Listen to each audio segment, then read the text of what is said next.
Lieve schat, draai eens om. 1,5 jaar geleden is het met begonnen. En voor mij stopt het hier nog lang niet. Vandaar wil ik één ding niet vragen. Dat ze me niet trouwen. Zeker.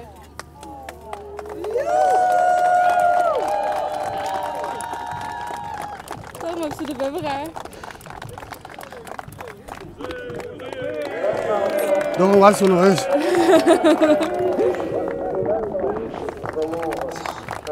Kom maar, ga terug. Proficiat, wie geweldig is dat? Ja, heel geweldig. Had ze het een beetje in de gaten? Nee, helemaal niet. Nee, echt niet. Maar dit is ook een geweldige verrassing van hem. Zeker, echt hoor, ja. Daar heb ik echt niet aan aankomen. Nee? Nee. Gelukkig. Wanneer had Stoedig dat bedacht? Nou, eigenlijk al een half jaar geleden. Toen hadden we eigenlijk eerst het OLS in Nederweert. Was eigenlijk de bedoeling om het daar te doen.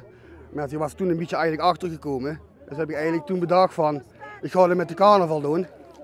Maar ja, dus, ze had dus in gedachte dat het de carnaval ging worden. Uiteindelijk, ja, perfecte locatie. Mijn koningin, maar binnenkort mijn vrouw. Gelukkig.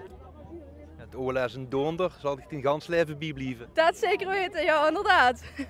Heb je elkaar ook leren kennen bij de schutterie? Nee, op het werk. Maar het liefde voor het schuttersgebeuren zit ook bij dichteren. Ja, nu wel. Ja, sinds ik met hem ben wel, ja, inderdaad. Zo zeg ik, God, naar de rest van de schutterie die wil ik ongetwijfeld feliciteren. Dat komt goed, dankjewel. Dankjewel. Hè.